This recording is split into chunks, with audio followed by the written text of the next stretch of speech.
Bianca. Hannah, nice to meet you. Hannah, please take a seat. Make yourself comfortable. Thank you. Thank you for coming in today. Thank you for having me. No, how have you been? What have you been up to today? Yeah, well, I was just running some errands for my mom. You know, she's quite old, so I have to do all of that stuff for her now. But I know that I needed to come here, so I'm a little bit nervous. A bit nervous? Have you seen a lawyer before? I haven't actually. I mean, I've seen TV shows and movies, but I haven't actually seen a lawyer myself, so I'm a little bit nervous. Yeah, well, don't worry. Today I'm all about making you feel comfortable, making you feel good, so don't even worry about it. I know what it's like though with some of these TV shows. They can really paint us as like, it's not a good reputation. Yeah, have you seen Suits? Yes, I have. Really? Yeah, I have. Yeah, no, definitely not a good picture, but I'm sure you're not like that. But. Yeah, no, I'm no Harvey Specter. I've seen a few of these episodes, but no, it should be all good. Okay. Now, just before we get into it, I'm going to explain to you the concept of confidentiality, and then I'll start talking to you about why you've come in today. Okay, that sounds perfect. Yeah. Perfect. Now, confidentiality is something that's meant to help our sort of relationship today and make you feel more comfortable while you're here. So it involves whatever you tell me within these walls, or most of what you will tell me, will be kept private, so I cannot disclose it outside of the firm. I can talk to other associates or whoever I'm working with actually on the case, but it'll be kept private. So this means any information that you might find quite private or embarrassing to your reputation, which is understandable because so these situations can bring up a lot of that, it will be kept safe. So really ensure that you remain confident and open in what you're saying, because the more information you give me, the better representation I can give to you. Okay. Does that make sense? That makes sense, but is there any exceptions to that where you have to tell information or anything like that? Yeah, no, good question. That is true. Generally, everything will be kept private unless you give me consent to give it out, but there are a couple of exceptions. So if you tell me anything that shows that you are quite a serious risk of harm to yourself or others in the community, even like I get a subpoena or something like that, that sort of makes those exceptions to confidentiality, but I'll alert you to that, and generally most information is kept private. Okay, cool. Perfect. Yeah, sounds good. All sorted? All sorted. Perfect. Thank you. Now, why have you come in today? So I'm actually here on behalf of my mother because she's gotten quite old.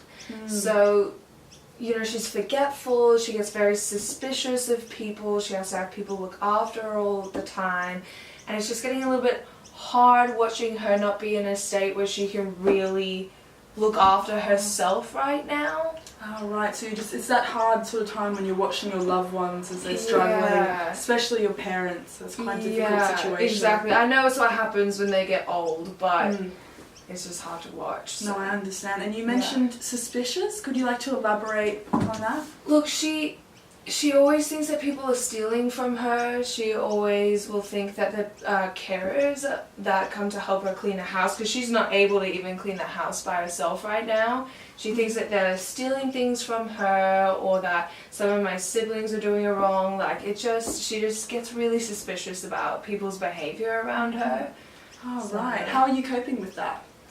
Not well. It's so hard to watch your mom go through that because we're so close, and I do so much for her. I will always contribute as much as I can for her because I live with her at the moment. So wow, you sound like such a loyal daughter and so committed to her. Yeah, well, I love her so much, so I just want to make sure that everything's okay for her. But the issue is that because I love her so much and I support her so much, she wants to change her will. Oh, right. Yeah, so she wants to incorporate it so that it's just me who gets the house, because right now it's shared between our 4 siblings. Okay, yes. But they don't do anything.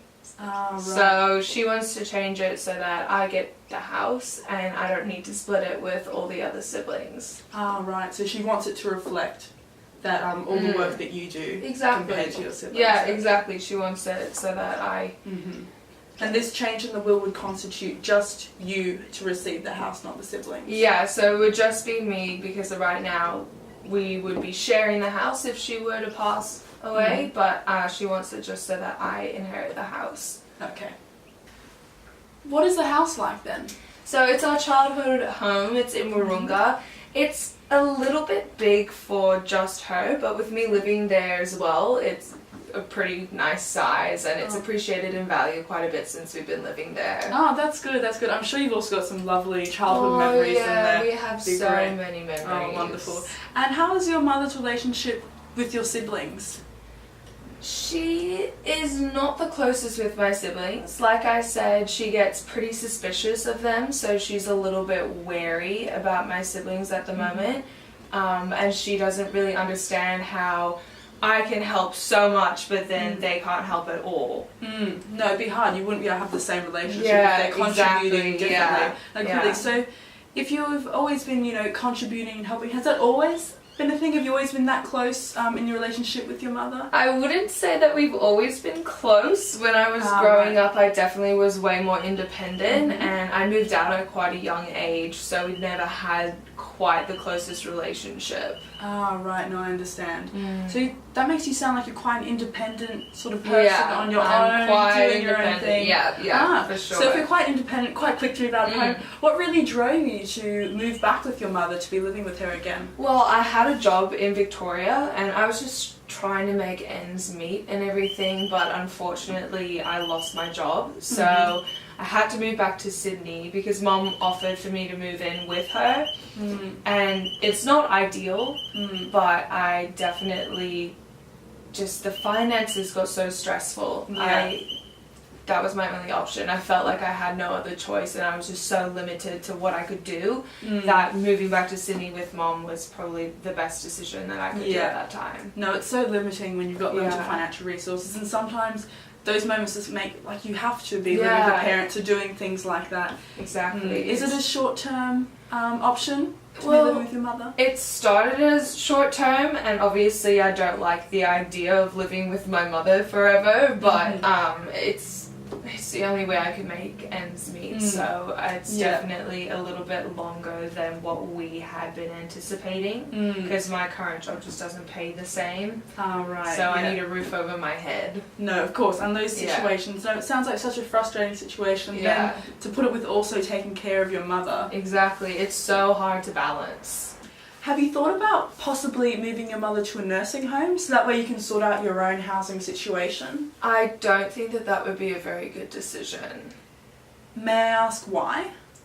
Well, nursing homes are so expensive. Besides the house, my mom doesn't really have anything. She's struggling so much. And then where am I meant to live?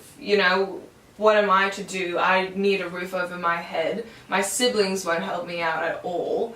So she'd have to sell the house. No, that does. It puts you in such a difficult situation where you would go and what you would do. Exactly. And all that sort of It's stuff. What do your mother and siblings think of her staying at home? Well, my mom, obviously, she knows that she would struggle without me, so she's completely on my side. And then I don't really want to talk about my siblings too much. They keep saying I'm manipulating my mom for things, but at the end of the day, if they cared, they'd help out. So they're obviously just thinking with a house in mind. Now you want to be recognised for what you're doing and what you're contributing compared to what they're doing. Yeah. No, I understand what that means.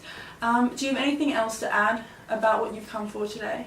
No, I think that's really everything about my mom and I's situation, Okay, that makes sense. Well, just to clarify before we end, so you've come in today because you'd like the will to be changed, to reflect and to recognise what you do for your mother and the contributions you make. Exactly. As before it was you and your siblings, currently it's you and your siblings in the will, but they are not contributing, so you'd like that. No, so is that all good? That's perfect. Perfect. Well, thank you very much for coming in today, Hannah. I appreciate having your time. I'll consult the information. I'll discuss with associates, and then once we get through with that, I'll contact you, and then we can discuss about how to go forward from there with proceedings. But hopefully that was a good first experience. Well, thank you so much. It wasn't too bad. It was a good first experience. A little bit nicer than they are in Suits. So thank you. Perfect. Thank you very much today, Hannah. Have a nice day. See you.